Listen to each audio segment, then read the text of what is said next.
June 13th, 1965. Omeo, Victoria. The thermometer hit minus 11.7 degrees Celsius. Record-breaking cold. But here's the thing. Your house had no insulation. None. Not in the walls. Not in the roof. Not in the floor. Single-pane windows. Gaps in the floorboards. Weatherboard walls with wind whistling through. You could see your breath inside your own bedroom. That winter didn't just test you, it forced you to adapt or freeze. Here are 12 things Australians did to survive the coldest winter of the 1960s. 1.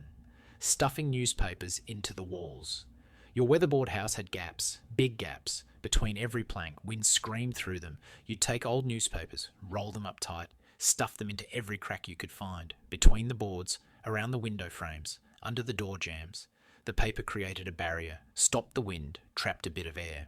You'd use rags too, old tea towels, torn up sheets, anything to block the drafts. In the worst rooms you tacked newspaper directly to the walls, cover entire sections.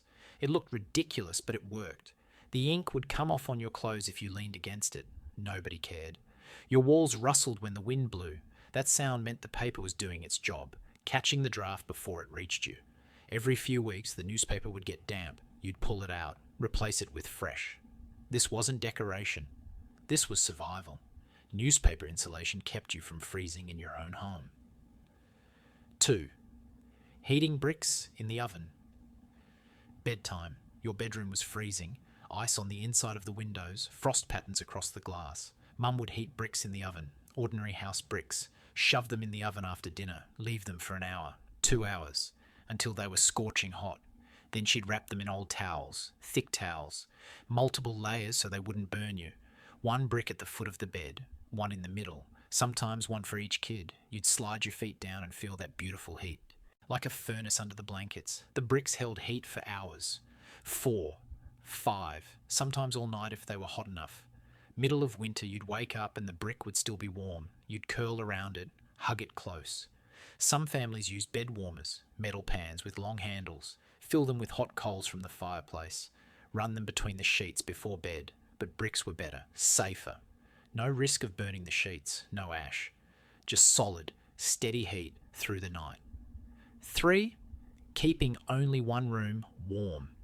You didn't heat the whole house. Impossible. Too expensive. Too much space. You heated one room. The kitchen, maybe the lounge room. The fireplace burned in there. The wood stove stayed on. That's where everyone lived. You'd close all the other doors, seal off the bedrooms, the bathroom, the hallway, hang thick blankets over doorways, stop the warm air escaping. The whole family crammed into that one warm room, sitting, reading, doing homework at the kitchen table. You'd only leave to go to bed, sprint through the freezing hallway, dive under the covers. Morning, same thing. Get dressed under the blankets, run to the warm room as fast as possible. The rest of the house stayed frozen. Ice in the bathroom tap, condensation frozen on the windows, floor so cold it hurt your bare feet. But that room was bearable. That room kept you alive. Heating more than one room was for rich people. Everyone else lived in one heated space all winter. 4. Sleeping in your clothes nighttime, the coldest part of the day. You didn't strip down to pyjamas, not in that cold. You wore your day clothes to bed, jumper, socks, sometimes even your coat. Thick wool socks, 2 pairs. Your feet were always the coldest, always the first thing to freeze. Some people wore beanies to bed, gloves, scarves wrapped around their neck. You'd pile into bed wearing everything you owned. Then the blankets, 3, 4, 5 blankets stacked on top. The weight was enormous. Crushing, you could barely move, but you were warm, or warm enough. The layers trapped your body heat. You'd wake up in the morning sweating, overheated under all those blankets, peel off a jumper, get dressed for real, put the same jumper back on for the day. Washing clothes was a luxury. You wore the same thing for days, weeks even. The smell didn't matter. Staying warm mattered. You wore everything to bed and nobody questioned it. 5. Boiling water on the stove. All day, the wood stove in the kitchen stayed on. All day, all night, constantly burning. And on top, a pot of water, always boiling. The steam warmed the air, added moisture, made the room feel less harsh. Mum would use that water for everything. Washing dishes, washing faces, making tea. But mostly it was there for warmth. The heat from the pot radiated through the room. You'd stand next to the stove, hands spread over the hot plate, soaking up every bit of heat. The kettle went on and off 100 times a day. Cup of tea. Hot water bottle, another cup of tea. Keeping water boiling kept the stove hot, kept the kitchen warm. Some families would heat stones on the stove too, small river rocks. Heat them up, put them in bowls around the room. The thermal mass held heat, released it slowly. That stove was the heart of the house. It cooked your food and it kept you from freezing. You never let it go out, ever. Someone would wake in the night to add wood. Keep it burning. 6. Wearing layers upon layers indoors inside the house. You wore everything. Singlet, long sleeve shirt, jumper, cardigan over the top, long johns under your trousers, wool socks, slippers over the socks. Kids wore their school jumpers inside, their scarves, their winter coats at the dinner table. Nobody told you to take your coat off. You kept it on. All day, all night. Your fingers went numb doing homework. You tuck your hands under your arms, warm them up, write a bit more. Dad wore his work coat indoors, the thick one with the flannel lining. He'd sit in his chair by the fire wearing everything he owned. Gran wore 2 cardigans, a shawl over those, a blanket over her lap. You learned to move in all those layers, stiff, bulky, but warm. Taking layers off wasn't an option. There wasn't anywhere warm enough to justify it. You wore maximum clothes everywhere, inside, outside, all the same. The only time you stripped down was under the covers at night, and even then you kept most of it on. 7. Hanging blankets over windows. Your windows were single pane glass, thin, useless against the cold. Heat poured out through them. You could feel the cold radiating off the glass when you walked past, so you covered them, hung blankets over every window, old wool blankets, army surplus blankets, anything thick and heavy. You'd nail them into the window frame, or use a curtain rod. Just get them up there, block the glass completely. The room went dark, no sunlight, no view outside, but the blanket stopped the heat, escaping, created a barrier between you and that frozen glass. On really cold nights, you'd hang blankets over the curtains too, double layer, extra protection. The bedroom windows stayed covered all winter. You didn't see outside for months. Some families used newspaper here too, tacked sheets of newspaper over the glass, cheap, effective. It made the house feel like a cave, dark, enclosed. But it was warmer, noticeably warmer. Those blankets made the difference between shivering and surviving. 8. Gathering around the fireplace after dinner, dinner finished, dishes done, the sun went down. Everyone moved to the lounge room. The fireplace was roaring. You'd drag your chair as close as you could, face the fire, soak up the heat on your face and hands. Your back would be freezing. Your front would be scorching. You'd rotate, turn around, warm the other side. Kids would sit on the floor, right in front of the hearth, legs crossed, hands stretched toward the flames. Dad would stoke the cheese. Fire. Add another log. Keep it burning hot. Nobody went anywhere. Nobody did anything. You just sat together in front of that fire, reading, knitting, listening to the radio. The fire was entertainment. Watching the flames, the embers glowing, the wood cracking and popping. You'd stay there for hours, until bedtime, until you couldn't keep your eyes open. Then the sprint to bed, through the freezing hallway, under the covers. Hope the bricks were still warm. The fireplace wasn't just heat. It was the family gathering place, the only genuinely warm spot in the entire house. 9. Closing off. Unused rooms completely. Your house had rooms you didn't use in winter. The spare bedroom, the dining room, the sunroom. You closed them off. Shut the door. Didn't open it again until spring. No point heating space you weren't using. No point losing warm air into those rooms. You'd shove towels under the door, block the gap at the bottom, keep the cold air contained. Some families would literally seal doors, tape around the edges, make them airtight.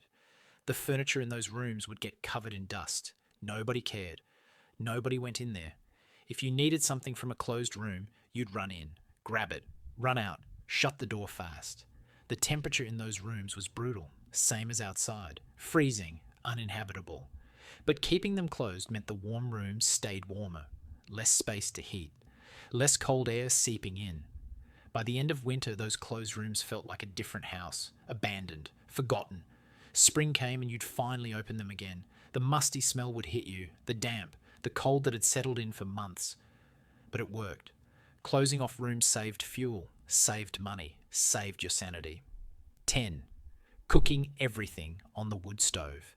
The wood stove didn't just heat the kitchen, it cooked everything. Breakfast, lunch, dinner, all on that stove. Porridge bubbling away, sausages frying, stew simmering for hours. The heat from cooking kept the room warm. The food made you warm from the inside. Mum would bake bread. The oven pumped out heat. The smell filled the house. Roast dinner on Sunday. The oven on for hours. The whole kitchen became an oven itself. You'd crowd into the kitchen when she was cooking, stand around the stove, breathe in the warmth and the food smells. Tea and toast for supper, kettle boiling, bread under the griller, more heat, more warmth. The wood stove ran constantly, always burning, always producing heat. You didn't waste it. Every bit of cooking happened there. Why use the electric stove in the other room? That wouldn't keep you warm. The wood stove was life. It heated the house. It cooked the food. It boiled the water. Everything revolved around keeping it burning, feeding it wood, keeping the fire alive. 11. Using hot water bottles everywhere. Hot water bottles, essential survival equipment, red rubber, heavy, with a screw cap on top. You filled them from the kettle, boiling water, careful not to. Overfill, screw the cap tight, one for bed, tucked down near your feet, under the blankets. But you didn't just use them at night. You'd sit with one on your lap, watching TV, reading, hugging it like a teddy bear. Kids took them to do homework, pressed against their stomach, warming their hands when they got too cold to write. Gran had hers constantly, wrapped in a tea towel, held against her lower back. The bottle stayed warm for hours. You'd refill it, back to the kettle, top it up. Some people had two, one at their feet, one on their lap. The rubber would perish after a few years. Crack, leak everywhere. You'd patch it, tape it, make it last another season. Hot water bottles cost money. You didn't just buy a new one. You made them work until they literally fell apart. That hot water bottle was your personal heater, portable warmth you could take anywhere. 12. Chopping firewood. Every single day the fireplace ate wood. Constantly, endlessly. You'd go through a pile of logs in a day. Maybe 2 days if you were lucky. So someone had to chop wood. Every single day. Dad would be out there after work, axe in hand, splitting logs, building the woodpile. The older boys would help, learning to swing the axe, building muscle, building calluses. A full woodshed meant survival. An empty woodshed meant you'd freeze. Neighbours would help each other. A bloke with a truck would bring a load of timber. Everyone would split it together. The wood had to be dry, seasoned. Wet wood wouldn't burn properly. It would smoke, wouldn't produce heat.